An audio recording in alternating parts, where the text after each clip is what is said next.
Shalom. Selamat sore kakak, abang, dan teman-teman yang terkasih dalam Tuhan. Puji syukur kita panjatkan kepada Tuhan Yesus Kristus atas kasih dan rahmat-Nya dan penyertaan-Nya sehingga kita dapat berkumpul dalam pelatihan pemuridan ke-13 ini.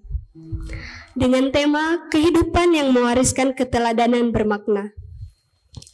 Pertemuan ini bertujuan untuk membantu kita memahami bagaimana kehidupan kita dapat menjadi teladan yang bermakna, serta mengajak kita merenungkan tantangan dalam diri dan memikirkan strategi baru untuk tidak terjebak dalam pola yang lama. Kiranya pertemuan hari ini dapat menjadi berkat bagi kita semua. Sebelumnya, izinkanlah MC untuk memperkenalkan diri. Perkenalkan, namaku Alin, dari UPFIB, anggota kelompok kecil Ignacio Anasera. Sebagai awal pertemuan kita hari ini, mari kita membuka hati kepada Tuhan melalui sebuah lagu pujian. Kita akan menyanyikan lagu Yesus Kekasih Jiwaku. Saya undang teman-teman untuk berdiri.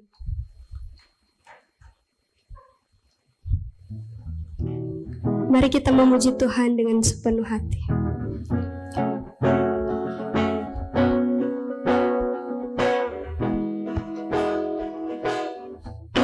Yesus kekasih jiwaku, sungguh ku percaya padamu, karena kasih-Mu padaku, Kau tebus dosaku. Dari terbitnya matahari dan sampai terbenamnya, ku angkat lagu pujian, tinggikan nama-Mu. Dengan rendah ku puji dengan kecapi. Aku bernyanyi, haleluya, Yesus kekasihku. Yesus kekasih jiwaku. Yesus kekasih jiwaku, sungguh ku percaya padamu, karena kasih-Mu padaku, Kau tebus dosaku. Dari terbitnya matahari dan sampai terbenamnya, ku angkat lagu pujian, tinggikan nama-Mu. Dengan gendang ku puji dengan kecapi. Ku bernyanyi, haleluya, Yesus kekasihku.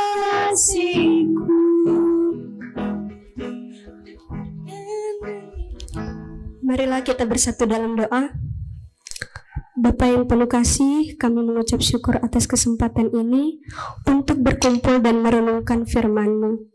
Kami memohon kiranya Engkau hadir di tengah-tengah kami, menyentuh setiap hati kami, dan memberikan hikmat agar kami dapat menjadi hidup yang menjadi teladan bagi sesama kami. Sertai pertemuan kami ini ya Tuhan hingga akhir, dan biarlah semua memuji dan memuliakan nama-Mu.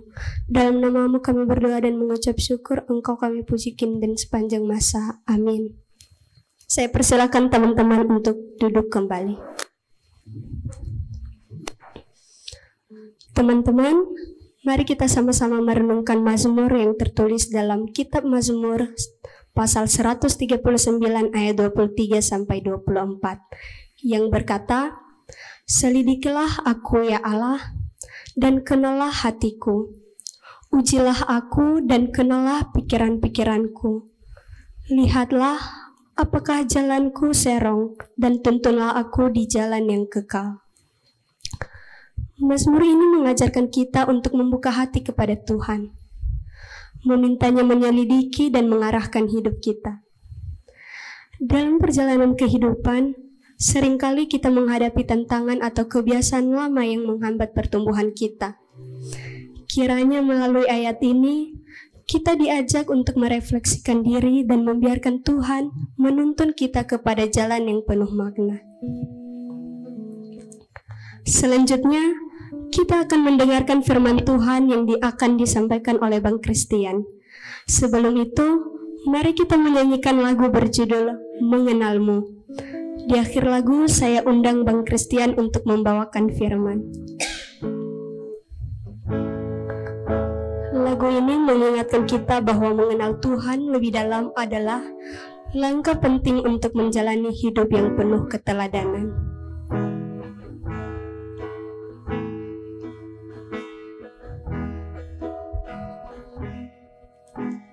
Bila ku buka mataku dan lihat wajahmu, ku terkagum. Bila ku lihat hidupmu dan karya tanganmu, ku tersanjung karena semua yang baik dalam hidupku itulah karyamu. Kau beri kesempatan yang baru dan ku ingin mengenalmu Tuhan lebih dalam dari yang ku kenal. Tiada kasih yang ku ada untuk menjadi penyembahmu. Kita nyanyikan sekali lagi. Bila ku buka mataku dan lihat wajahmu, ku terkagum. Bila ku lihat hidupku dan karya tanganmu, ku tersanjung karena semua yang baik dalam hidupmu itulah karyamu. Kau beri kesempatan yang baru dan ku ingin mengenalmu Tuhan lebih dalam dari yang ku kenal. Tiada kasih yang melebihimu, ku ada untuk menjadi penyembahmu. Mari kita bersatu dalam doa.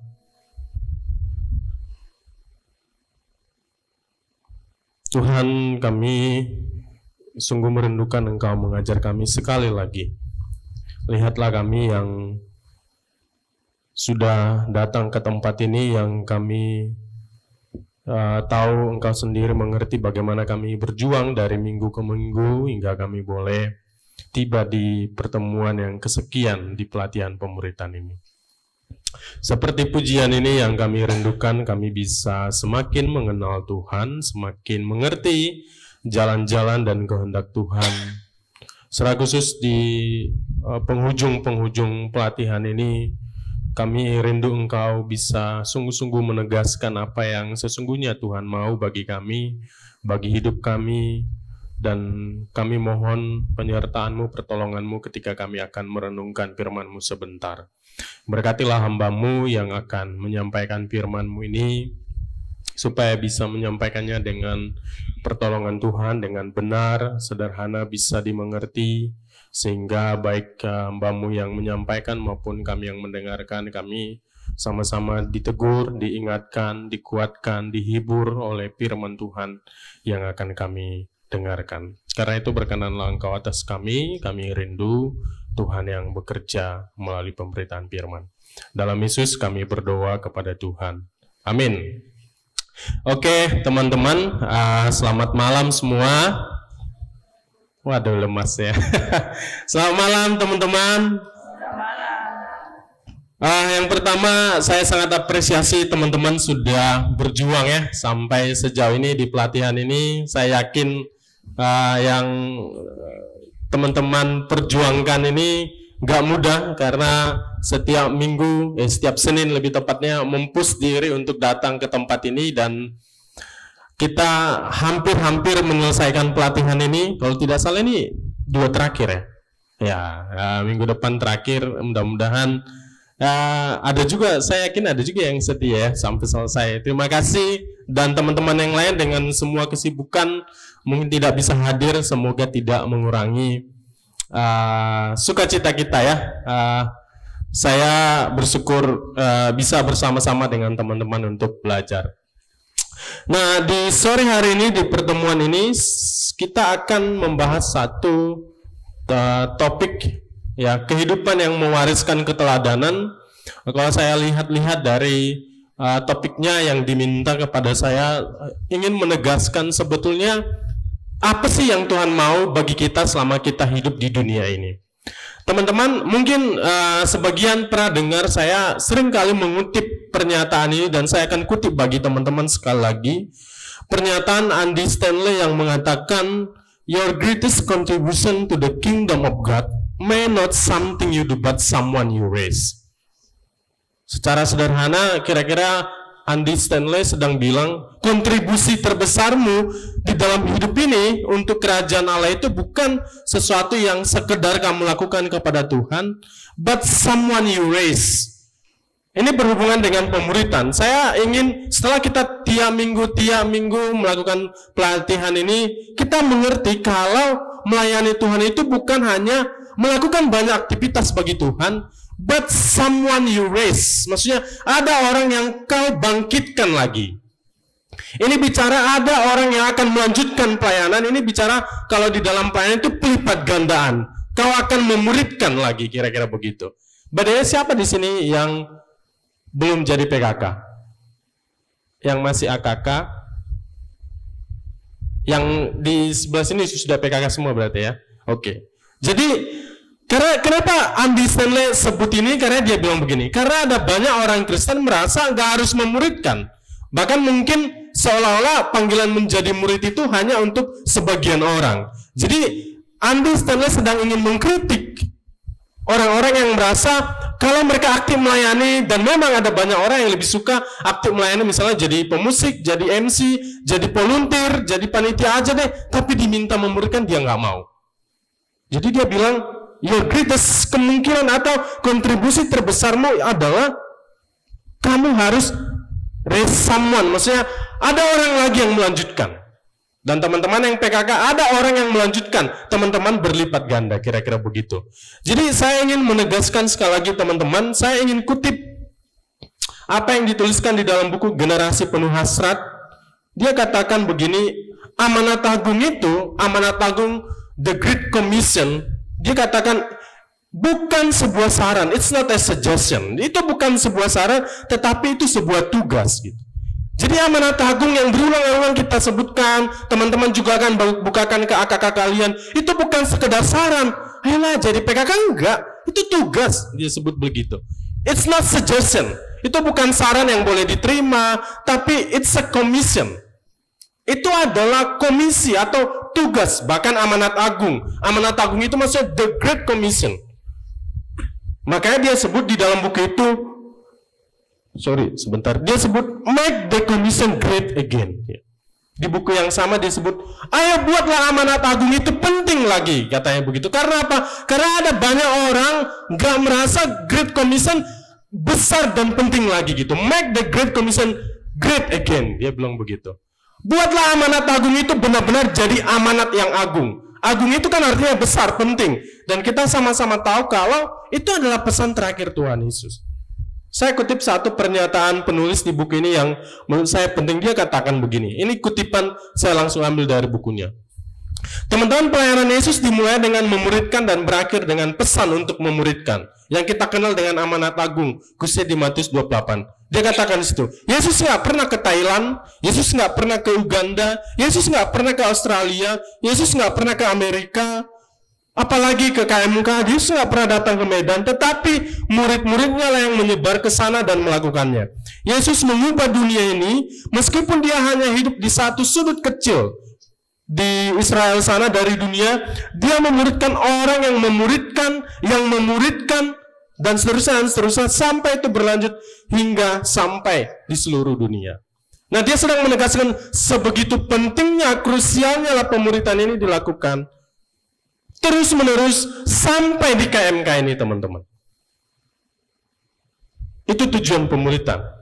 Karena itu saya ingin mengucapkan terima kasih kepada teman-teman. Terima kasih bagi kita saat ini, ya, mungkin yang akan lihat video ini. Terima kasih karena saudara-saudara mau menjadi PKK dan mau memuridkan sampai saat ini. Karena saya tahu itu nggak pernah mudah. Dan terima kasih bagi kita saat ini yang mungkin jadi CPKK yang mau memuridkan. Karena apa? Karena saudara mau menaati amanat agung yang sekarang ini nggak lagi banyak ditaati banyak orang. Merasa ini nggak lagi penting. Jadi terima kasih kalau ada teman-teman yang masih mau memuridkan adik-adikmu yang nggak muda itu. Ada CPKK yang mau bersedia. Ya, kita lihat pelayanan kita. Tapi saudara mau tiap minggu berjuang mengingatkan mereka. Saya pikir saya perlu apresiasi dan terima kasih kita sama-sama berjalan di dalam apa yang Tuhan mau. Karena ini adalah amanat agung Tuhan. Teman-teman, Alkitab menunjukkan betapa sulitnya melakukan pemuridan. Ketika Yesus memuridkan para murid-muridnya, 3 tahun kurang lebih dia ajari mereka. Di akhir-akhir hidupnya murid nggak langsung ngerti. Sampai Tuhan harus jumpai lagi Petrus untuk mengingatkan, ini kamu harus lakukan. Termasuk Paulus.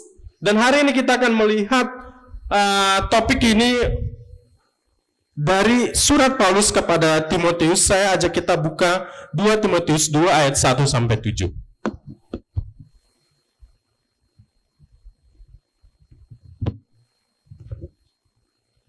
Mari kita buka 2 Timotius 2 ayat 1-7. Kita akan membaca secara bergantian, teman-teman, firman Tuhan ini. 2 Timotius 2 ayat 1-7. Saya akan baca ayat yang ganjil, silakan rekan-rekan baca ayat yang genap. Kita selesaikan sampai ayat yang ke-7, 2 Timotius 2 ayat 1-7. Saya mulai dari ayat yang pertama. Panggilan untuk ikut menderita. Sebab itu, hai anakku, jadilah kuat oleh kasih karunia dalam Kristus Yesus.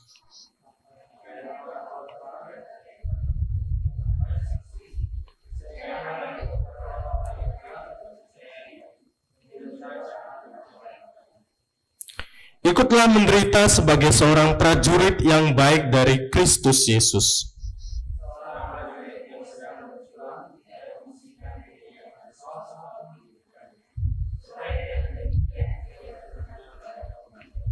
Seorang olahragawan hanya dapat memperoleh mahkota sebagai juara apabila ia bertanding menurut peraturan-peraturan olahraga.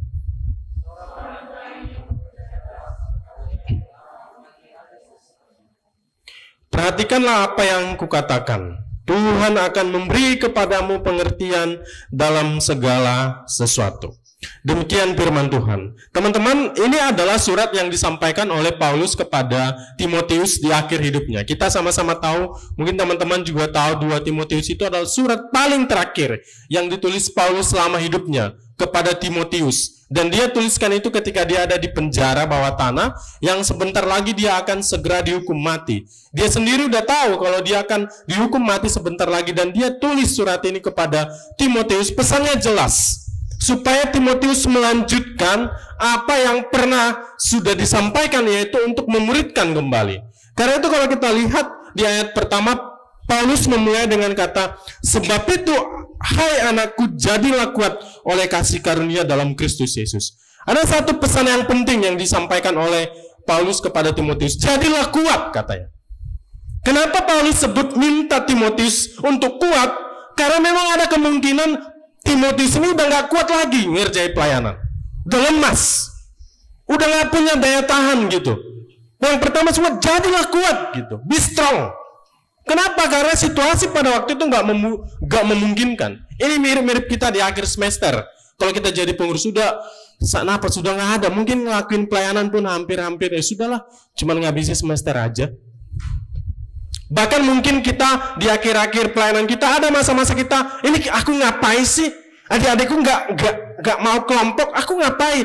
Kira-kira begitu Paulus bilang, jadilah kuat anakku katanya.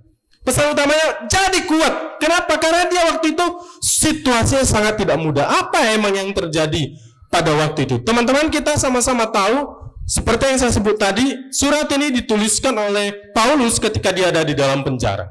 Dan dia sedang mengingatkan Timotius yang masih sangat muda untuk melanjutkan pelayanan pada waktu itu, untuk melanjutkan pemuritan yang sudah pernah diterima oleh Timotius, supaya Timotius lakukan lagi. Tapi situasinya pada waktu itu nggak mudah. Karena apa? Karena kekristenan sedang ada di masa-masa yang sulit.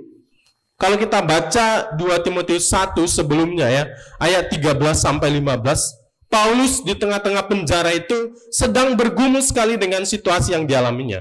Dia katakan begini, itulah sebabnya aku menderita semuanya ini. Jadi memang orang-orang Kristen pada waktu itu sedang sangat menderita, termasuk Paulus di penjara, karena pengikut-pengikut Kristus pada waktu itu banyak ditangkap, kesulitan. Tetapi aku nggak malu katanya.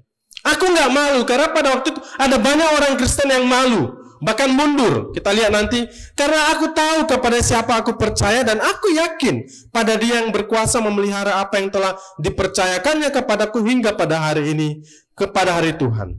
Perhatikan kalimat berikutnya. Engkau tahu bahwa semua mereka yang di daerah Asia kecil berpaling daripadaku, termasuk Figelus dan Hermogenes. Jadi Paulus bilang begini, kau tahu semua orang sudah berpaling daripadaku. Semua orang mundur dari kekristenan, termasuk dari Paulus. Dia sebut di situ termasuk Figelus dan Hermogenes. Teman-teman perhatikan.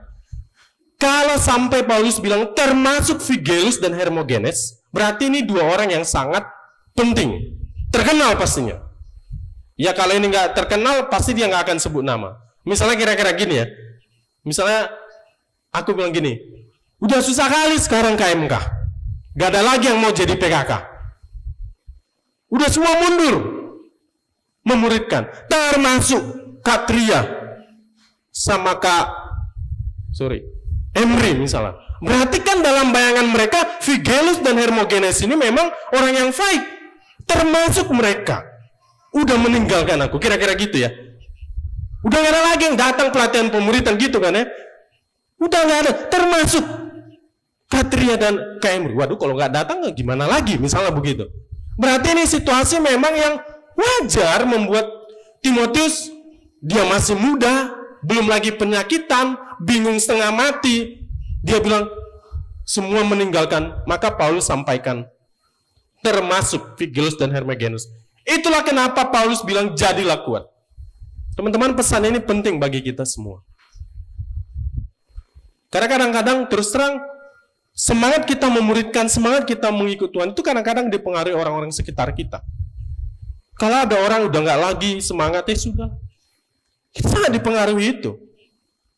Ada banyak orang lingkungan sekitar kita itu, kelesuan pelayanan PKK makin banyak mundur, membuat kita, aku juga ngapain gitu. Ini pemuritan juga ngapain dilakukan, yang lain pada nggak datang, mungkin itu yang dialami. Mungkin teman-teman juga merasa, aku ngapain sih datang ke sini, cuman yang lain aja mundur gitu. Itu pasti mempengaruhi, termasuk Timotius sebagai satu orang yang muda. Maka Paulus bilang, jadilah kuat katanya. Tetap mau gimana ceritanya, mau temanmu gak datang, mau yang lain gak ini, kau tetap lanjutkan. Karena apa? Karena kasih karunia. Paulus bilang begini, jadilah kuat oleh kasih karunia Tuhan. Karena kasih karunia Tuhan yang membuat kita melakukan semua ini. Melakukan pemuritan, mengikut Tuhan dengan sungguh-sungguh. Karena kasih karunia itu. Kasih karunia yang Tuhan berikan kepada Timotius dan kepada kita, teman-teman. Saudara, memuridkan gak pernah mudah. Mengikut Tuhan gak pernah mudah. Saudara akan mundur kalau saudara hanya melihat orang-orang di sekitar. Tetapi kasih karunia Tuhan yang membuat kita, kenapa kita harus lakukan ini? Karena Tuhan sudah menyelamatkan kita, karena Tuhan percaya kepada kita. Teman-teman, kita ini sebetulnya bukan orang-orang, saya selalu berulang-ulang sampaikan ini, kita ini orang-orang yang hancur, yang gak layak sebetulnya. Yang berdosa, yang setiap hari menyakiti hati Tuhan. Yang sering ragu, yang sering mengandalkan diri kita. Tetapi Tuhan telah percaya kepada kita. Ketika kita percaya kepada Tuhan, Tuhan pun percayakan kepada kita, termasuk jadi PKK. Itulah kekuatan kita mengerjakan pemuritan.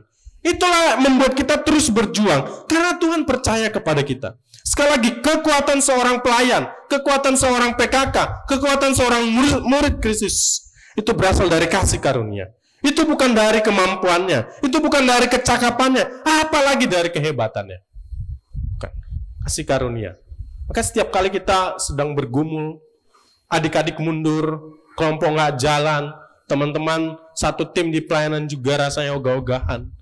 Mungkin satu-satunya yang harus kita lakukan memandang kepada Kristus, berdoa supaya kasih karunia itu paling tidak menolong kita mempercayakan apa yang Tuhan mau. Makanya Paulus bilang, jadilah kuat karena kasih karunia Tuhan. Jangan kau melayani karena PKK itu sementara, teman-teman. Jangan kau melayani karena gak enakan. Waduh, aku kok gak mau, enggak. Karena kasih karunia. Sekali lagi. Makanya Paulus sampaikan intinya ya. Apa yang telah engkau dengar daripadaku, apa itu Injil pemuritan, kau sudah kumuridkan daripadaku di depan banyak saksi, percayakanlah itu. Kurang lebih, lanjutkan kembali, memuridkan kamu kembali, katanya begitu. Kepada orang yang dapat dipercaya, yang juga cakap mengajar orang lain. Teman-teman, 2 Timotius 2 ayat 2 ini sering sekali disebut pemuritan 4 generasi. Kalau kita lihat ini, Paulus bilang begini, apa yang telah engkau dengar daripadaku, yaitu dari Paulus, apa yang telah engkau dengar daripada kepada Timotius, percayakanlah itu kepada orang lain yang cakap mengajar orang lain. Jadi 4 generasi.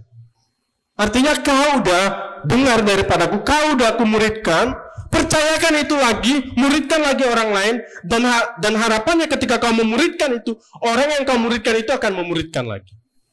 Jadi sederhananya Paulus sedang bilang, yang kita lakukan ini adalah melanjutkan pesan Tuhan Yesus, pelipat gandaan, pelipat gandaan, pelipat gandaan, dan seterusnya. Saudara, kenapa diminta datang pelatihan penuh? Supaya saudara mempersiapkan orang lagi, memuridkan mereka, dan berdoa supaya mereka memuridkan lagi. Supaya pelipat gandaan terjadi terus. Karena realitanya, ada banyak orang yang sudah layani, tapi nggak bersedia melayani. Ada banyak orang yang dimuridkan tapi enggan untuk memuridkan lagi. Ada orang yang sudah diurusi bertahun-tahun jadi AKK, tapi untuk mengurusi orang lain dia nggak mau. So berhentilah hanya untuk dilayani. Please, berhentilah hanya untuk terus dilayani. Berhentilah hanya sekedar untuk dimuridkan aja. Berhenti hanya untuk diurusi aja. Beri dirimu untuk memuridkan dan melayani orang lain. Jangan jadi, saya sering bahasa, jangan jadi AKK forever lah. Harap terus dilayani, harap terus diurusi. Jadi PKK yang diurusi, yalah. Kita tunjukkan, kita bangun mindset supaya itu tertular kepada orang lain. So berhenti hidupannya untuk diri sendiri. Itu yang Paulus sampaikan kepada Timotius. Ya, Paulus memang tahu situasinya nggak mudah. Saya juga ingin mengajak kita memikirkan hal ini. Saya nggak tahu, saudara, sekali lagi ya, saya nggak tahu gimana keadaan pemuritan kalian bagi yang PKK, sedang di mana kakak kalian yang bergumul sekali, belum lagi akhir-akhir tahun dengan semua, belum kondisi pribadi kalian, pekerjaan studi membuat kalian, aduh gimana. Semoga pesan Tuhan Paulus kepada Timotius ini juga jadi pesan bagi kita. Be strong, my friends. Jadilah kuat. Ya, boleh ditepuk pundak kawannya, jadilah kuat gitu. Mari kita kuat gitu. Be strong. Termasuk kita mungkin Kak Emri, Kak Tria yang kadang-kadang wah udah berjeli lelah, apa sih ada nggak sih gunanya? Jadilah kuat oleh kasih karunia Tuhan. Dan kita harus apresiasi kakak-kakak kita yang tiap minggu mengajak kalian, menghayo-hayokan. Emang mereka melakukan itu mau dapat sesuatu enggak? Tapi karena kasih karunia. Saya sendiri bergumul, terus terang. Setiap mau Senin orang datang nggak ya? Terus terang saya berpikir, tapi ya kasih karunia yang membuat kita datang. Kenapa kita karena hanya sekedar yang lain teman-teman? Wah sudah. Dan kita juga memuridkan orang lain bukan, yaitu berdampak bagi KMK, tapi bukan untuk KMK, tapi untuk Tuhan teman-teman. Tuhan percayakan itu kepada saudara. Dan kita harus lakukan itu. Sekali lagi jadilah kuat oleh kasih karunia Tuhan. Lalu kemudian setelah itu Paulus melanjutkan dengan pesan, lalu gimana caranya supaya dia tetap bisa memuridkan di tengah situasi yang gak mudah? Gimana melakukan pemuridan itu? Gimana melanjutkan Injil itu supaya dinikmati banyak orang? Gimana supaya pelipat gandaan itu terjadi? Paulus sebut 3. Mungkin kita udah sering PA-kan ini. Sebut 3 profil yang harus dimiliki oleh seseorang pelayan atau PKK atau murid Kristus supaya dia bisa melakukan apa yang Tuhan mau. Kalau kita lihat di sini, Paulus sebut 3 profil. Itu akan kita lihat sebentar. Yang pertama itu adalah profil seperti seorang prajurit. Yang kedua itu adalah profil seperti seorang olahragawan. Dan yang ketiga itu adalah seorang petani. Yang pertama itu adalah prajurit. Yang kedua olahragawan. Dan yang ketiga adalah profil seorang petani. Mari kita lihat pertama. Paulus mengibaratkan seorang pelayan, seorang PKK, seorang murid itu seperti seorang prajurit. Saya pikir ini pesan yang penting, karena di zaman sekarang kayaknya kita makin gak suka melayani seperti seorang prajurit. Kita makin gak suka disiplin. Perhatikan apa yang Paulus katakan profil seorang prajurit. Saya bacakan bagi kita. Ayat 3 dia katakan, ikutlah menderita sebagai seorang prajurit yang baik dari Kristus Yesus.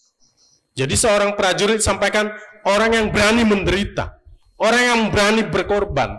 Ikutlah seperti Kristus, seorang prajurit yang berani menderita bagi Kristus. Baru yang kedua sebut seorang prajurit yang sedang berjuang tidak memusingkan dirinya dengan soal-soal penghidupannya, supaya dengan demikian ia berkenan kepada komandannya.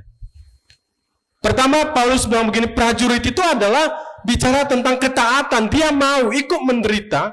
Teman-teman, prajurit pada zaman itu bukan prajurit seperti sekarang ya. Kalau teman-teman pernah nonton film-film Romawi atau Yunani, ya prajuritnya kayak gitu tuh. Yang berani, yang siap mati di depan. Yang pokoknya gak ada prajurit maju ke depan.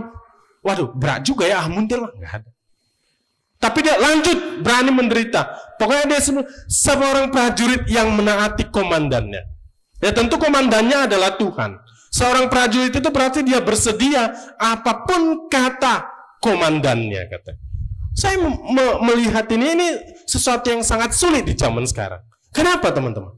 Karena sekarang ini kita ini susah diatur. Maksudnya tanda kutip susah mempunyai figur otoriter. Generasi sekarang termasuk kita ini kan nggak suka diatur-atur. Kita adalah generasi yang sukanya ya sudah terserahku gitu. Generasi sekarang ya itu keunikan kita. Makanya waktu kita baca dan ini makin sulit ditemukan figur-figur prajurit di pelayanan. Dikit-dikit mundur, dikit-dikit nggak berani berjuang, dikit-dikit mental kita cepat-cepat turun gitu. Makanya waktu baca nih Tuhan, kami butuh memang kami seperti prajurit. Yang PKK itu kayak prajurit gitu. Kayak mundur, udahlah mundur ya sudah oke lah. Yang kalau mundur sekali dia tetap jumpai. Yang sekali mundur dia tetap doakan. Seorang prajurit begitu teman-teman. Dan komandan kita adalah Tuhan. Nah, sekali lagi undangan Tuhan bagi kita adalah ayo berani menderita berkorban bagi Tuhan. Maka pertanyaannya selalu adalah di dalam pelayanan. Penting saya tanyakan ini, apakah saat ini sebagai seorang PKK, sebagai seorang pelayan kita menempatkan diri kita sebagai prajurit dan Tuhan komandannya? siapa yang menjadi komandan di dalam hidup saudara? Siapa yang atur, siapa yang suruh, siapa yang menggerakkan saudara? Jangan-jangan saudara komandan Tuhan yang jadi prajuritnya. Bisa. Kita bisa merasa kita komandannya. Kita pengen justru Tuhan yang kita atur. Maunya Tuhan begini, maunya Tuhan begini. Bukannya Tuhan komandannya, malah kita yang jadi komandannya. Tapi Paulus bilang seperti seorang prajurit. Yang kedua yang penting yang Paulus sampaikan adalah seorang prajurit adalah seseorang yang tidak mementingkan dirinya sendiri. Teman-teman, ini pun menjadi satu persoalan serius. Kita adalah prajurit yang dipanggil Tuhan untuk berkarya bagi Tuhan, yang tidak memusingkan soal-soal penghidupannya. Nah, ini agak susah sih dimengerti. Karena gini, Paulus bilang begini, ayolah, jangan cuma mementingkan diri sendiri gitu. Saya pikir ini persoalan banyak orang, banyak PKK, banyak murid, termasuk saya sendiri. Kita ini kan banyak punya kepentingan yang membuat ya sudahlah nanti dulu deh. Seorang prajurit kata dia tidak memusingkan.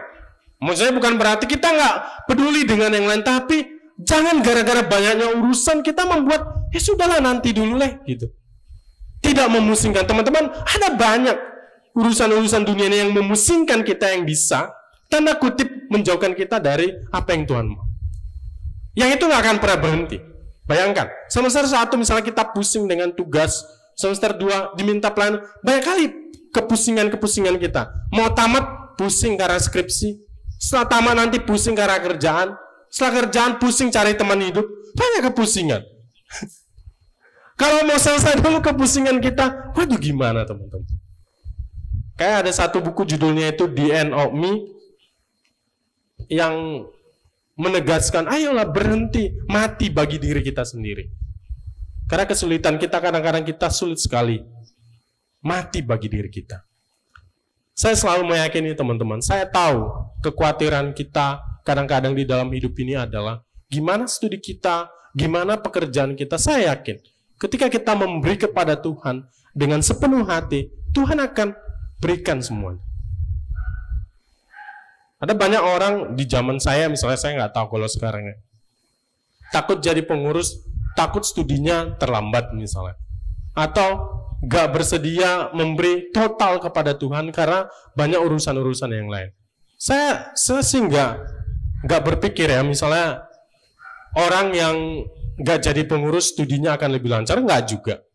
Ada juga dia pelayanan, dia jadi PKK, tapi studinya lebih bagus. Ada yang begitu. Percayalah teman-teman, saudara waktu memberi sungguh-sungguh kepada Tuhan, Tuhan akan melihat itu. Jadi seorang prajurit itu adalah seorang yang belajar percaya kepada Tuhannya, maju berperang, ya dia maju aja, taat kepada Tuhan. Terserah apa hasilnya, ya sudah taat kepada Tuhan. Itu yang pertama yang Paulus sebutkan, seperti seorang prajurit. Seorang prajurit yang rela berkorban, yang bersedia taat kepada komandannya. Yang kedua adalah Paulus menggambarkan seorang PKK itu seperti seorang olahragawan. Dia katakan di ayat 5, kita perhatikan ayat 5. Seorang olahragawan hanya dapat memperoleh mahkota sebagai juara apabila ia bertanding menurut peraturan-peraturan olahraga. Nah teman-teman, profil yang kedua yang Paulus sebutkan penting dimiliki oleh Timotius, dan tentu saja penting juga untuk kita miliki saat ini sebagai seorang pelayan seperti seorang olahragawan. Dia katakan seorang olahragawan itu dia harus ikut aturan supaya dia bisa jadi juara. Dan memang dia bisa juara kalau dia ikut aturan. Jadi nggak ada olahragawan itu nggak ikut aturan baru dia bisa juara. Teman-teman suka sepak bola misalnya, tiba-tiba gol tapi dia offside, itu nggak bisa karena nggak sesuai dengan aturan. Teman-teman, kalau atlet-atlet itu, mereka itu bisa dipakai jadi pemain itu karena mereka latihan tiap hari, ikut aturan yang sangat ketat supaya mereka bisa dapat juara. Kalau enggak, ya enggak terpakai mereka. Makanya Paulus pakai ilustrasi atlet ini untuk menunjukkan sebuah kedisiplinan, mengikuti aturan. Kalau kita nggak ikut aturan, kita nggak bisa mencapai apa yang diharapkan atau juara katanya. Pertanyaannya sekarang adalah Kalau ini diibaratkan atlet sebagai seorang pelayan, sebagai seorang murid Kristus, lalu aturannya apa? Kan gitu ya. Kalau seorang pemain sepak bola kan aturannya jelas. Ada rules-nya, ada aturan-aturan latihannya semuanya. Kita kalau sebagai murid Kristus aturannya apa? Ya aturannya firman Tuhan, teman-teman. Firman Tuhan. Karena di 2 Timotius 3:16 ini pesan Paulus kepada Timotius juga dikatakan di sana, ayat yang biasa bagi kita, segala tulisan yang diilhamkan Allah, yaitu Alkitab kita ini, bermanfaat untuk mengajar, untuk menyatakan kesalahan. Kalau main bola, peluit, salah gitu. Untuk menyatakan kesalahan, untuk memperbaiki kelakuan, untuk mendidik orang dalam kebenaran. Dengan demikian, tiap-tiap manusia kepunyaan Allah diperlengkapi untuk setiap perbuatan baik. Aturan hidup kita itu apa? Ya Alkitab, firman Tuhan. Cara kita menjalani hari lepas hari, gimana caranya supaya sesuai dengan rusia Alkitab? Supaya kita bisa melakukan apa yang Tuhan mau melalui apa? Melalui Alkitab, teman-teman. Melalui Alkitab. Karena firman Tuhan inilah yang membuat kita tahu. Kalau kita lagi bingung, ini aku mau diapain? Ya berdoa firman Tuhan, tanya Tuhan. Apa yang mau aku lakukan? Pertanyaannya adalah, sekarang, kapan terakhir kita diajar Tuhan melalui firman-Nya dengan sungguh-sungguh? Kapan terakhir firman Tuhan itu sungguh-sungguh menunjukkan kesalahan kita dan memperbaiki karakter kita? Kapan terakhir saat teduh saudara itu benar-benar menegur saudara dan benar-benar membuat saudara berpikir dan mengubah hidup? Kapan terakhir firman Tuhan itu mendidik dan menegur kita? Kapan terakhir firman Tuhan itu menunjukkan kesalahan-kesalahan kita, membuat kita bertobat dan memiliki hidup yang lebih baik? Sangat menyedihkan sekali kalau kita ternyata sedang tidak digembalakan Tuhan melalui firman-Nya. Kapan terakhir saudara benar-benar saat teduh mempersiapkan hati untuk Tuhan dan Tuhan menegur saudara? Saya sering bilang, kadang-kadang kita bergumul dengan diri kita ini. Firman Tuhan ada di genggaman kita yang bisa kita baca tiap hari, yang bisa kita renungkan tiap hari, tetapi kita tidak gunakan itu untuk merenungkan. Kapan terakhir saudara benar-benar menaati firman yang saudara dengarkan? Kapan terakhir firman Tuhan itu menyegarkan saudara, menggerakkan saudara untuk berjuang menjalani hidup ini? Kapan terakhir saudara datang kepada Tuhan ketika pergumulan hidup lagi berat? Waktu bingung masalah studi, apakah saudara datang kepada Tuhan, mendengarkan Tuhan, atau saudara mencari tempat yang lain? Firman Tuhan menjadi aturan. Dan sebagai seorang pelayan, sebagai seorang PKK, ini juga yang membuat kita bisa juara kalau atlet tadi ya. Ketika kita baca firman Tuhan itu mengajari kita, menolong kita apa yang harus kita lakukan. Kalau yang pertama tadi adalah seorang prajurit yang rela berkorban, seorang prajurit yang taat. Yang kedua adalah seorang olahragawan bicara tentang disiplin. Disiplin mendengarkan firman Tuhan. Yang terakhir, figur atau ilustrasi yang terakhir yang Paulus sebutkan adalah hidup seorang petani. Nah ini yang paling penting dan relate bagi saya secara pribadi. Karena seorang petani ini, saya bayangkan saya anak petani, saya juga kuliah di pertanian, jadi saya bisa mengerti betul kenapa Paulus pakai kalimat ini. Paulus bilang begini teman-teman, seorang petani yang bekerja keras haruslah yang pertama menikmati hasil usahanya. Jadi Paulus mengibaratkan kita sebagai seorang pelayan atau mungkin sebagai PKK, sebagai murid itu seperti seorang petani. Petani itu gimana? Satu kata yang paling penting bagi seorang petani itu adalah ketekunan. Ketekunan teman-teman. Teman-teman, petani itu gak ada cerita lagi malas dia gak pergi ke kebunnya, itu gak bisa. Mau hujan kemarau, mau hujan, mau kering, mau gimana-mana, dia harus tetap. Makanya dia bilang, seorang petani yang gak bekerja keras, dia gak akan dapat hasil. Gak ada petani ongkang-ongkang kaki di rumahnya. Ini petani betulan ya, bukan petani berdasi ya. Memang petani zaman itu ya. Dia harus mengusahakan, dia harus siangi itu tanamannya, dia harus pupuk itu, dia harus cangkol, olah semua, baru dia dapat hasil. Petani ini yang dimaksud Paulus, bukan petani yang kaya di zaman sekarang ya. Ya petani zaman itu. Seorang petani yang bekerja keras haruslah yang pertama menikmati hasil usahanya. Kira-kira Paulus bilang gitu. Ya kalau petani mau menikmati hasil usahanya, ya dia harus bekerja keras. Dia harus tekun. Kalau saya bayangkan ini hubungkan dengan pemuritan, saya membayangkan teman-teman memuridkan itu seperti bertani, teman-teman.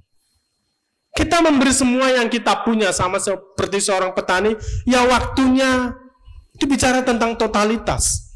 Di dalamnya ada ketekunan, ada kerja keras, ada kerelaan untuk berkorban. Teman-teman, jangan pernah kita mengharapkan hasil yang baik tanpa kita tekun melakukannya. Kita berharap AKK kita bertumbuh, tapi kita nggak tekun mendoakan mereka. Kita berharap AKK kita jadi CPKK, tapi kita nggak gembalakan mereka.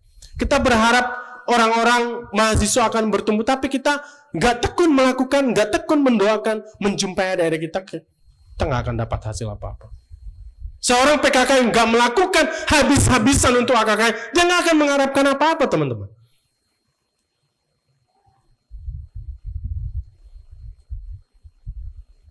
Petani itu nggak bisa, dia ya sudah, oke ya, hujan nggak usah datang deh, ya udah, nggak bisa. Dia harus pergi ke lahannya itu. Dia harus jumpa, dia harus urus supaya ada hasilnya. Kalau enggak ya tanaman itu. Makanya saya nggak tahu apakah Paulusnya pertanian, nggak tahu juga. Tapi yang pasti dia pakai ilustrasi yang cocok zaman itu. Teman petani, saudara, PKK itu seperti seorang petani. Yang dia memikirkan AKK-nya, yang dia tanya. Yang kalau AKK-nya nggak datang ya sudah bukan begitu. Tapi dia tanya, dia jumpai, dia doakan, dia sharingkan. Nah 3 profil ini saya ajak kita untuk belajar seperti seorang prajurit yang belajar taat kepada Tuhan, seperti seorang olahragawan, dan yang terakhir seperti seorang petani. Paulus bilang begitu. 3 profil ini penting bagi kita. Saya akan berhenti sebentar di sini. Saya persilakan teman-teman kalau ada yang mau bertanya atau sharing, silahkan. Daripada saya berkhotbah terus-menerus, tapi saudara sudah, waduh, udah terlalu banyak banget. Silakan kalau ada yang mau bertanya atau sharing. Ada yang mau ditanya?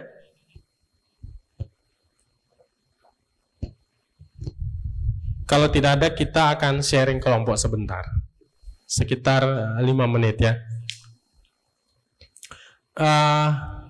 Kita sih nggak terlalu banyak ya. Mungkin 3 kelompok kali cukup ya. Teman-teman 5 menit ke depan saya ajak kita untuk sharing sebentar di kelompok.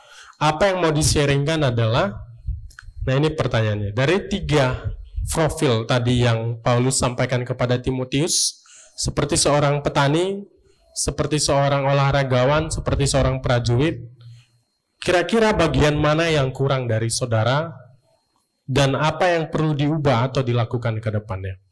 Saya persilakan 3 orang satu kelompok, 3 atau 4 orang. Ya Rian gabung sama yang cowok-cowok, yang perempuan mungkin gabung sebelah kanan, sebelah kiri gitu ya. Silakan sambil ngobrol sebentar, sekitar 5 menit.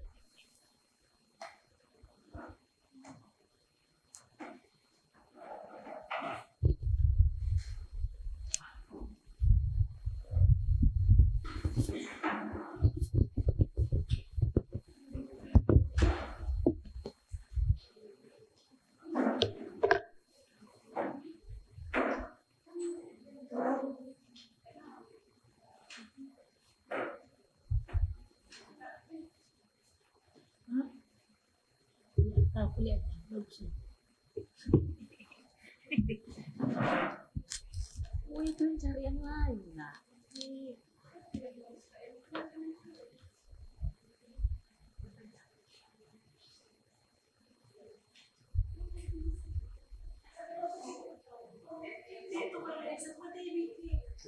Oh iya, oke, tukar katanya. Biar agak berwarna ya. Biar punya teman baru. Iya, udah sharing terus. Oke, boleh yang cowok bagi 3 deh kalau begitu ya. Supaya agak ini ya. Oke, Iya.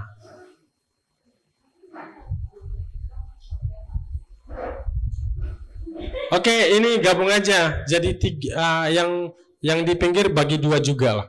Bagi dua aja, terus si siapa? Yang laki-laki dua-dua bagi dua.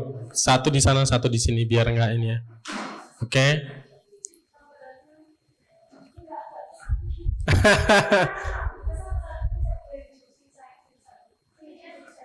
Iya. Oh, udah Opung yang bilang cucu harus dengar. Oke.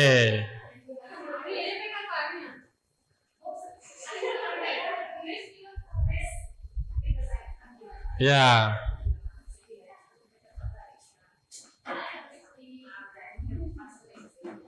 Oke, silakan teman-teman sharing ya. Boleh sharing kondisi apa yang berkaitan dengan tiga profil ini, kira-kira apa yang masih kurang, apa yang Tuhan ingatkan dari tiga ini ya, boleh persilakan.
Cek.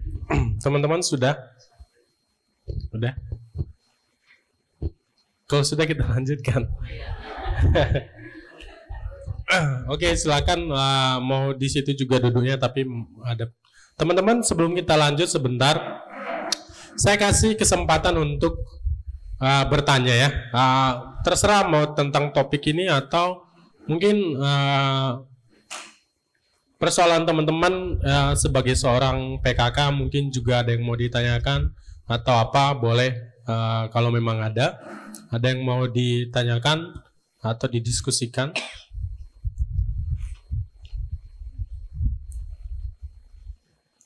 Silakan kalau ada, siapa tahu pas sharing ada tadi yang mengganjal atau nggak jelas atau gimana.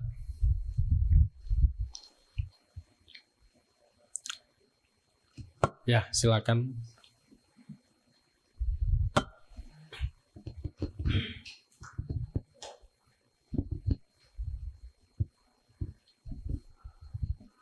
Oke, Bang. Aku nggak tahu sih ini akan menjadi pertanyaan atau hanya sekedar berbagi gitu.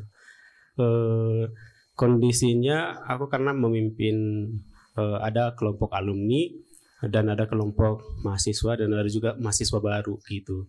Jadi ini kondisi yang cukup berbeda gitu. Yang Kapipa itu semangatnya sangat semangat lah gitu. Jadi setiap minggu kami kelompok sama yang Kapipa gitu. Cuman yang sama alumni sangat jarang kami kelompok, bahkan di semester ini cuma 1 kali. Ada yang nggak ada kelompok, ada satu kelompok yang nggak kelompok, dan ada satu kelompok lagi hanya 3 kali dalam semester ini gitu. Jadi apa ya? Dulu mereka waktu belum alumni seringnya kayak gitu, bahkan continue kayak gitu dalam 1 semester 12 kali kelompok kecil kayak gitu. Tapi setelah mereka alumni sangat sulit untuk diminta waktunya untuk menyediakan waktunya untuk kelompok kayak gitu. Jadi apa ya, dariku pun kadang-kadang udah diajak gitu kan di grup gitu, udah ditanya juga di chat di pribadi, kadang-kadang nggak dibalas kayak gitu. Dan juga menyediakan waktu kan untuk membuat list daftar nama mereka itu di setiap hari untuk jam 2 pribadi kan dibagi-bagi setiap AKK. Kadang-kadang di chat untuk menanyakan topik 2 pun nggak dibalas gitu. Jadi gimana lah ya untuk mereka ini kayak gitu. Yang dulu awalnya mereka sangat semangat. Dan ada satu kelompok kecil yang kupimpin itu di situ semuanya adalah mantan pengurus dan juga sedang PKK saat ini kayak gitu. Semuanya di situ. Cuman kami pun nggak setiap minggu kelompok, tapi mereka sudah alumni juga gitu. Jadi itu sih gimana ya untuk mengajak mereka yang sudah alumni ini kayak gitu.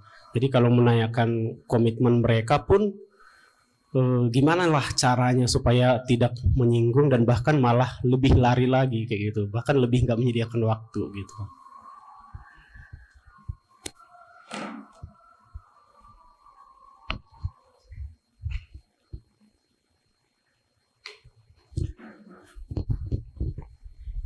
Oke, thank you untuk pertanyaannya. Yang pertama, mungkin memang gitu kondisi alumni kali ya. Karena ya saya juga mengalami hal yang sama. Maksudnya saya pimpin ada juga satu KTB alumni dan ini orang-orang hebat juga dulunya. Maksudnya mantan-mantan koordinator ini dan seterusnya. Saya sih nggak tahu persis gimana. Apakah mereka balas chat mau? Tapi memang menurutku ini ya, bukan cuma KTB alumni tapi kelompok kecil di mahasiswa. Saya sih berusaha membiasakan kelompok kecil itu berapa yang datang lanjut gitu. Jadi ada mindset itu gitu. Nggak tahu berapa orang yang kau pimpin misalnya. Ini kan kadang-kadang kan di kelompok kecil menurut saya ini ya. Kan kalau nggak tahu kalau sekarang di banyak kelompok kecil itu maksudnya 2N tambah 1 atau apalah setengah N tambah 1 ya atau iya baru. Saya sih membiasakan ya 2 orang misalnya dari 5 orang yang datang kita lanjut gitu. Kita lanjut supaya terbentuk. Kalau kelompok kecil itu penting gitu. Aku nggak tahu bro apa yang jadi kondisi. Apakah 1-2 orang misalnya bisa lanjut aja menurutku. Kalau memang nggak bisa, kalau memang mereka 1-2 orang juga nggak bisa, bahkan kalau aku sih ya satu orang berarti kan sharing ngobrol, baru ajak si satu orang ini untuk ajak mereka lagi. Tapi kalau kayaknya nih kalau alumni atau yang lain 1 bulan nggak kelompok termasuk mahasiswa, kayak kita perlu mikir deh sebenarnya dia mau apa enggak sih. Karena aku sih merasa kelompok kecil itu membutuhkan kedisiplinan gitu. Jadi kalau teman-teman punya AKK juga sekarang di kampus, sering bilang kan ya, kalau memang selama 1 bulan dia selalu oke katanya, tapi dia nggak pernah datang, kayak perlu deh kita tanya, emang dia beneran mau gitu. Nggak apa-apa loh keluar dari kelompok kecil kalau memang nggak mau. Dan kita juga nggak mau orang-orang kelompok kecil hanya karena misalnya dunia alumni secara khusus karena mempertahankan status, wah dulu pernah, enggak juga sih gitu. Jadi ya bilang aja kalau teman-teman nggak mau. Aku pikir sekali sebulan kita, kalau alumni sih biasa paling enggak 2 kali sebulan lah ya, kalau biasanya minimal gitu. Kalau pasitri kami biasa paling enggak sekali sebulan, kalau alumni sekali 2 minggu, kalau mahasiswa kan diharapkan tiap minggu misalnya begitu. Kalau sebulan nggak ketemu satu semester tadi ya, cuman sekali, bilang aja ke mereka sebenarnya masih mau kelompok nggak sih. Kalau memang nggak mau ya sudah, nggak apa-apa. KTB ini kupikir kita nggak perlu pertahankan hanya ada, tapi ya kau ya mungkin menganggap mereka sebagai adik-adik yang pernah dilayani. Kalau menurutku begitu. Teman-teman yang mimpin mahasiswa juga sih begitu. Karena aku takut juga sih ya, terlalu nggak tahu juga kondisinya sekarang. Tapi bagiku kelompok kecil itu perlu didisiplin, lanjut tiap minggu sekalipun nggak lengkap. Kalau aku ya, ini prinsipnya, nggak tahu kalau yang lain. Jadi terbiasa mau 1 orang, mau 2 orang, minimal 2 orang lah kita lanjut tetap. Jadi mereka merasa ya sudah kita lanjut tetap, supaya biasanya kan kelompok sekali nggak jalan ya nular tuh 2 kali, 3 kali, 4 kali. Jadi ya itu sih pendapatku. Jadi silakan tantang mereka. Kalau memang nggak mau ya tegaskan ke mereka, karena toh kau punya 3 kelompok ya, maksudnya kau harus menghabiskan energimu untuk khususnya yang pipa dan yang alumni yang pengurus dan PKK itu saranku sih. Aku nggak tahu, nggak, karena resep pemuritan kadang-kadang kau kenalilah adik-adikmu, siapa mereka yang memang kau lihat pertumbuhan rohaninya masih oke dilanjutkan.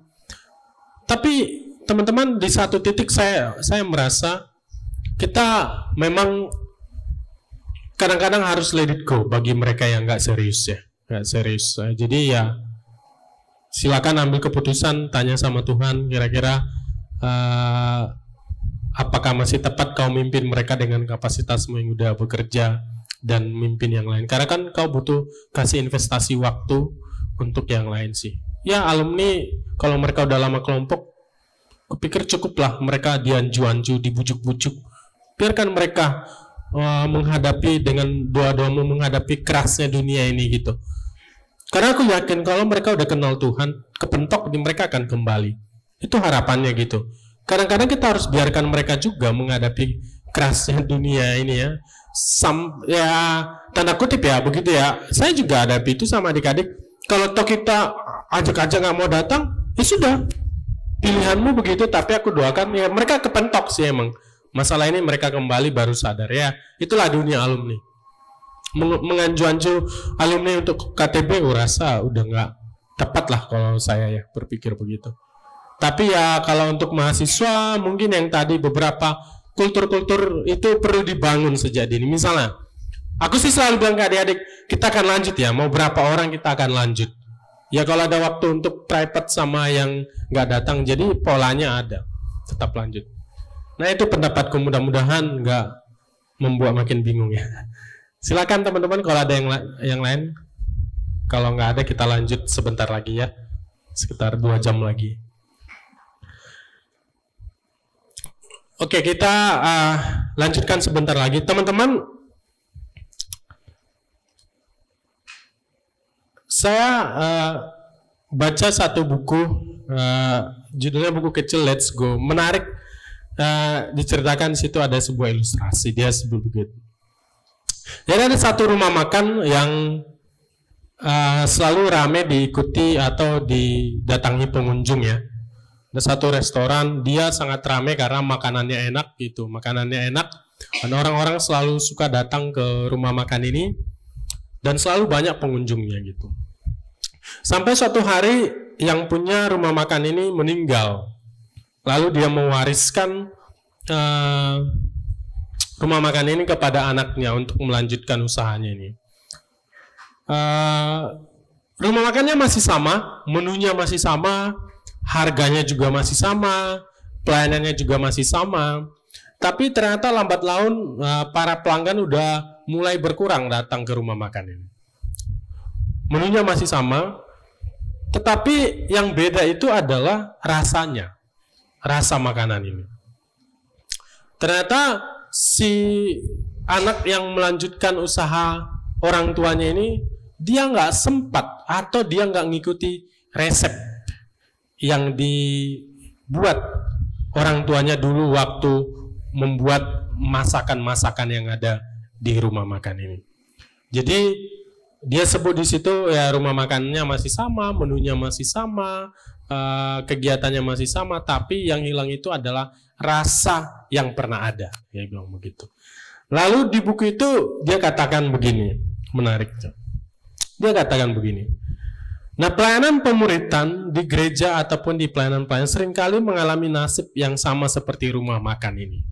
Dia bilang begitu. Mungkin kita KMK atau dia juga bicara gereja mengaku masih mengerjakan pelayanan pemuritan, tapi gak melakukannya dengan resep dari sang pemilik pelayanan. Dia bilang begitu. Ya saya setuju sih. Mungkin KMK masih juga melakukan pemuritan sama seperti bertahun-tahun yang kelompok kecil masih ada. Gak ada yang beda. Pemuritan masih ada, intern masih ada, rapat masih ada, pleno masih ada, kebaktian di kampus masih ada, masih sama pelayanannya. Tapi yang hilang adalah rasanya, resepnya. Dia bilang begitu. Resepnya yang hilang.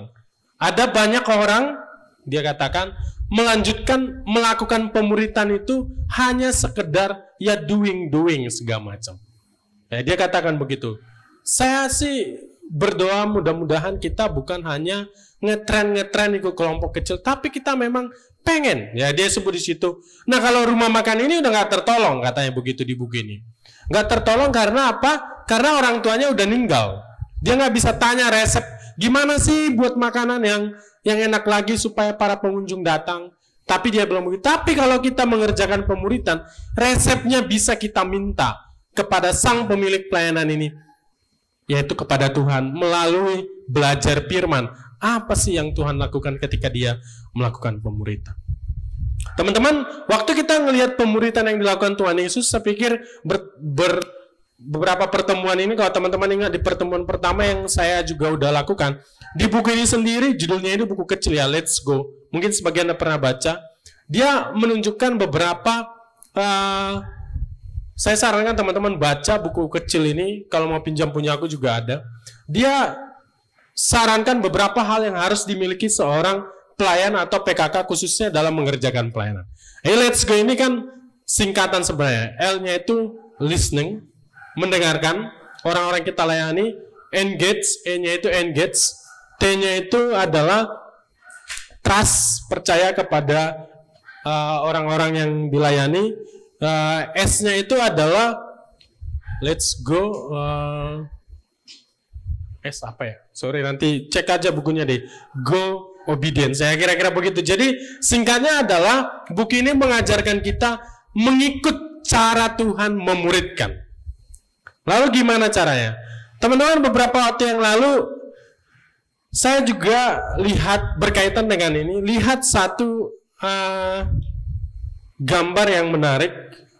Sebetulnya tema sebuah acara yang membandingkan ada banyak kondisi pelayanan, apakah pelayanan-pelayanan sama kayak kita ini atau gereja itu, dia membandingkannya, apakah, ya dia tanya begini, apakah pelayanan kita itu seperti kapal pesiar atau kapal tempur? Ya benar. Nah, dia bandingkan. Kapal pesiar itu kalau kita sama-sama tahu adalah kapal untuk bersenang-senang. Ngumpul, happy-happy, ya kan? Nah, itu kapal pesiar ya. Tujuannya untuk orang pergi ke kapal pesiar itu untuk liburan, untuk menikmati hidup yang aman gitu ya.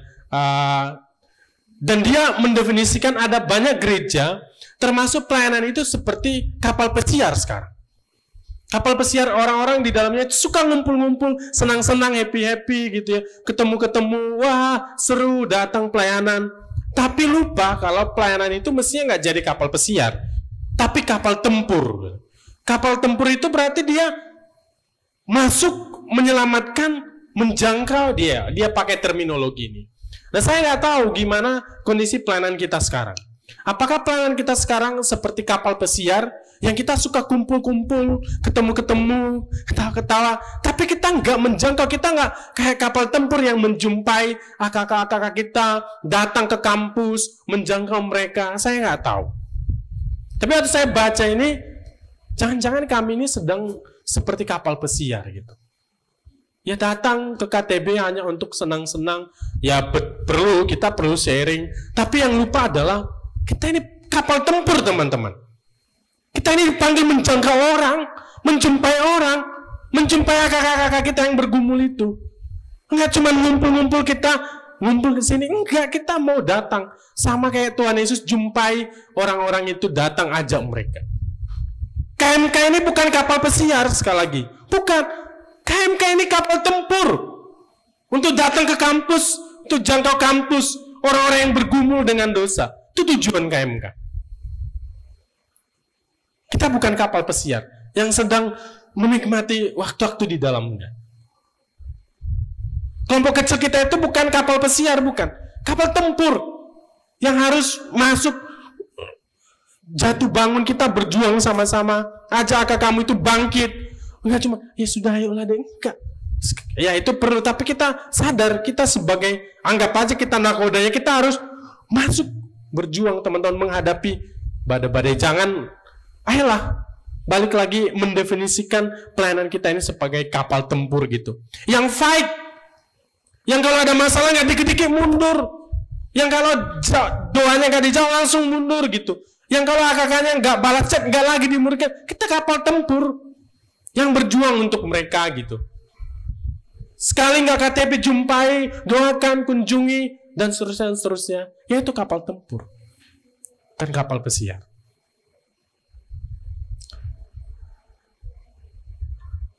Dawson Trotman, pendiri pelayanan navigator, satu pelayanan pemuritan, mengajukan satu pertanyaan yang penting bagi setiap kita. Dia bertanya begini,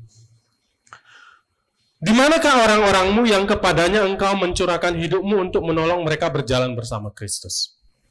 Jadi pertanyaan Dawson Trotman ini sebetulnya adalah pertanyaan yang mengajak kita semua orang Kristen bertanya, di mana atau siapa orang-orang yang kepadanya engkau mencurahkan hidupmu untuk menolong mereka berjalan bersama dengan Kristus?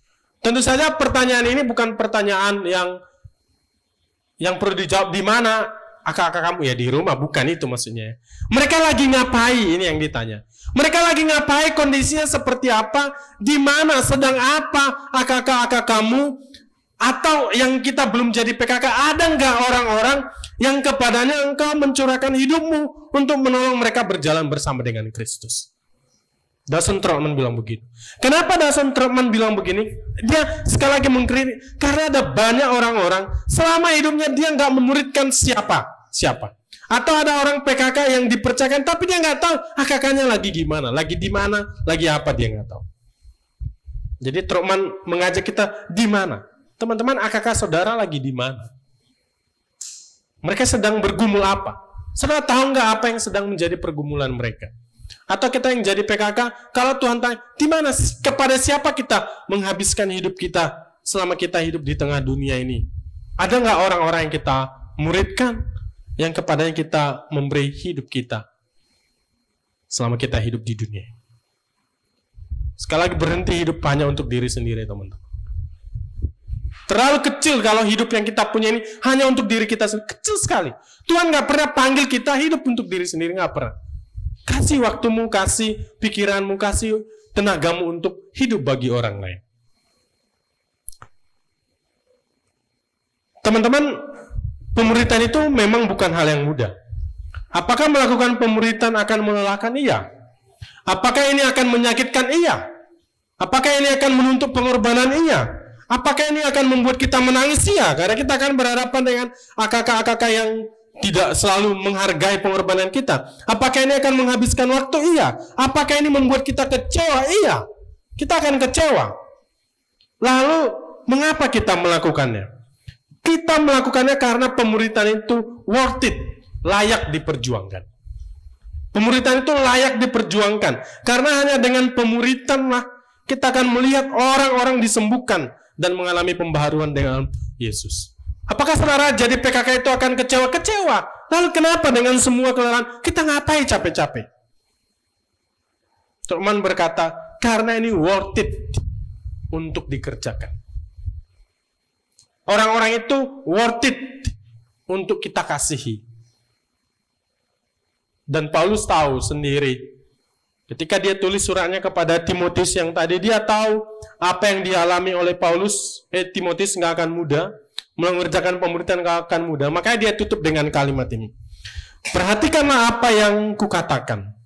Tuhan akan memberi kepadamu pengertian dalam segala sesuatu.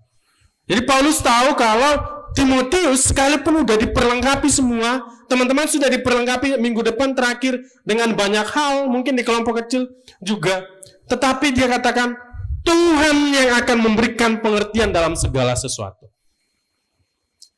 Bergantunglah kepada Tuhan untuk dapat pengertian dalam segala sesuatu. Dalam banyak hal, tahap apapun saudara alami sekarang, Tuhan akan memberi pengertian kepada saudara, asal saudara bersedia untuk bergantung penuh kepada Tuhan. Perhatikan apa yang kukatakan ini, kata Paulus.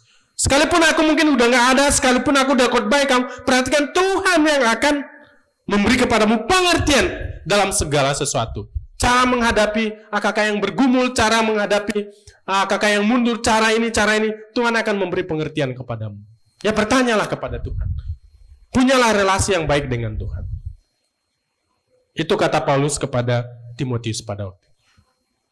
Dan di sini saya juga mengajak kita, Tuhan yang akan memberi pengertian kepada saudara. Sesi saya sudah selesai, mungkin minggu depan Kak Mei juga akan selesai. Tetapi saudara mengerjakan pemuritan di tengah-tengah hidup ini bukan hanya waktu mahasiswa. Seterusnya adalah sekali lagi diingatkan panggilan Tuhan. Ketika saudara mentok, nggak tahu mau ngapain hidupmu, Tuhan akan memberi pengertian kepada saudara. Saya mengajak kita untuk bersedia sekali lagi memakai hidup kita ini untuk dinikmati banyak orang, saudara. Izinkan hidupmu dinikmati banyak orang. Izinkan hidupmu berdampak, berguna bagi banyak orang. Saya ajak kita melihat satu lagu seperti biasa ya. Ada satu lagu kesukaan saya secara pribadi yang mengingatkan tentang kenapa kita harus memuridkan, karena Kristus sendiri sudah melakukannya.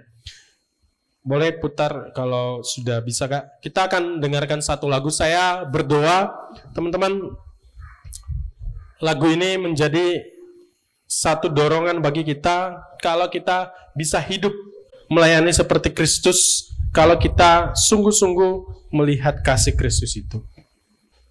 Oke, sorry teman-teman, videonya nggak ini. Tapi ya saya usul nanti didengarkan aja di rumah. Tapi kurang lebih lagu ini bercerita, kalau liriknya kita lihat adalah dia berkata, sebagian mungkin kita tahu ya, Tuhan kau pernah ada di tengah dunia, berjalan di antara manusia berdosa, menyembuhkan yang luka dan melawat yang sakit. Jadi lagu ini bercerita gimana Tuhan sendiri turun ke dalam dunia berdosa, berjalan dengan orang-orang berdosa, mendampingi orang-orang berdosa, menyembuhkan orang-orang yang bergumul. Lalu ya dia berkata, itulah panggilan setiap orang-orang yang sudah dikasih Tuhan, yaitu berjalan dengan orang-orang yang bergumul. Itulah AKK-AKK kita, orang lain yang sedang bergumul, supaya apa yang pernah Tuhan lakukan selama dia di dunia, maka itu bisa menjadi role model bagi kita. Nah teman-teman, sekali lagi saya mengajak kita untuk belajar kepada Kristus yang habis-habisan dan mati-matian mengasihi kita. Saya mengajak kita untuk bersedia mengikuti apa yang Tuhan mau, yang Tuhan percayakan selama kita hidup itu. Wah, akhirnya jalan. Ya, sebagai penutup kita dengarkan lagu ini ya. Berjalan di antara manusia berdosa, menyembuhkan yang luka, mengangkat yang jatuh, melepaskan yang terikat dalam dosa. Tuhan telah ku rasakan indahnya kasih-Mu, tak mungkin hanya ku simpan berdiam diri.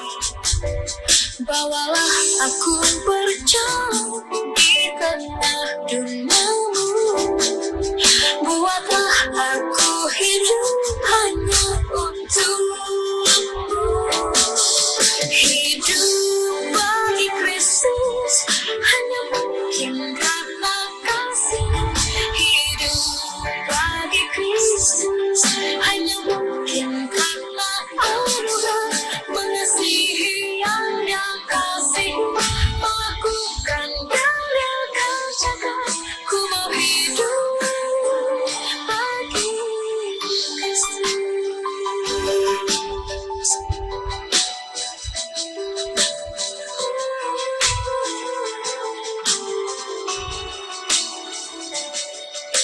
Tuhan, Kau pernah ada di tengah manusia, berjalan di antara manusia berdosa, menyembuhkan yang luka, mengangkat yang jatuh, melepaskan yang terikat dalam dosa. Tuhan telah ku rasakan indahnya kasih-Mu, tak mungkin hanya ku simpan berdiam diri. Bawalah aku berjalan di tengah dunia-Mu, buatlah aku hidup hanya untuk-Mu. Hidup bagi Kristus hanya mungkin karena kasih.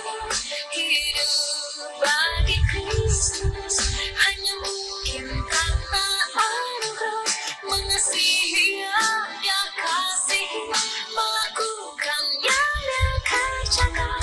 Ku mau hidup bagi Kristus.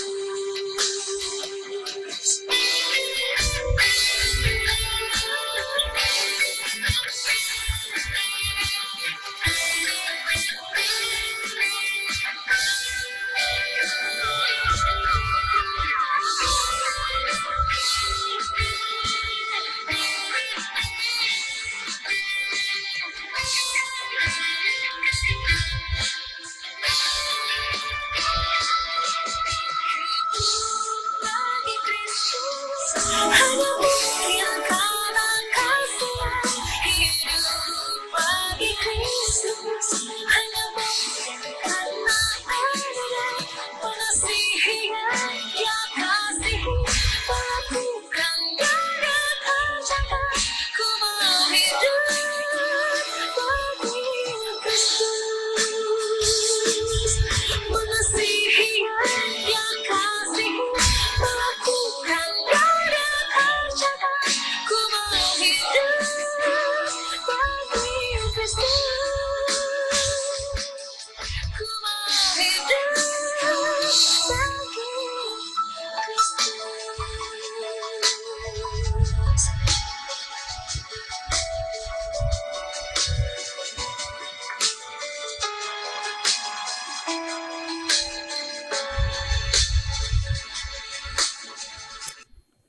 Ya, teman-teman, Saya setiap kali dengar lagu, saya selalu membayangkan gimana Tuhan itu berjalan di tengah dunia ketika dia ada 3,5 tahun di dunia ya. Gimana dia menghadapi Petrus yang kadang-kadang sok-sokan tetapi menyangkal dia, gimana dia berjalan dengan orang-orang yang mengkhianati dia, gimana dia bertemu dengan orang buta lalu menyembuhkannya, gimana dia bertemu dengan perempuan yang bungkuk, yang berdosa itu, yang memanggil-manggil dia, yang lumpuh segala macam. Dan Yesus berjalan dengan mereka, menyembuhkan mereka yang luka. Teman-teman, setiap hari kita berjalan. Kita akan ada di tengah dunia ini, dan orang-orang yang sama yang Tuhan Yesus temui juga masih ada. Kakak-kakak kita juga orang-orang yang bergumul, teman-teman kita juga orang-orang yang bergumul, yang Tuhan panggil kita untuk berjalan dengan mereka, melepaskan mereka, karena kita sendiri sudah mengalami kasih. Jadi saya berdoa, saya berharap apa yang Tuhan percayakan kepada kita sekarang, kalau kita PKK, hadirlah bagi mereka. Bagi kita yang CPKK, maulah bersedia dipakai Tuhan untuk menjadi berkat bagi sekitar kita. Saya ajak kita untuk bersatu dalam doa. Tuhan, terima kasih karena kami melihat teladan Tuhan Yesus yang mengasihi manusia, termasuk kami sendiri, dengan datang ke dunia ini hadir, menyembuhkan orang yang luka, menghampiri orang-orang yang bergumul, melepaskan orang-orang yang terikat dengan dosa, dan kamilah orang-orang yang sudah menerima pelayanan Tuhan Yesus.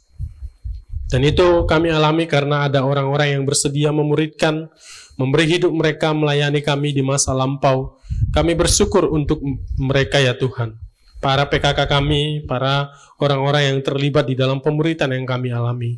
Dan kami berdoa kesempatan yang Tuhan berikan kepada kami saat ini, dan seterusnya Tuhan pakai kami dengan lebih lagi Tuhan, tolonglah kami supaya kami bersedia menyatakan cinta kasih-Mu yang besar itu kepada orang-orang di sekitar kami.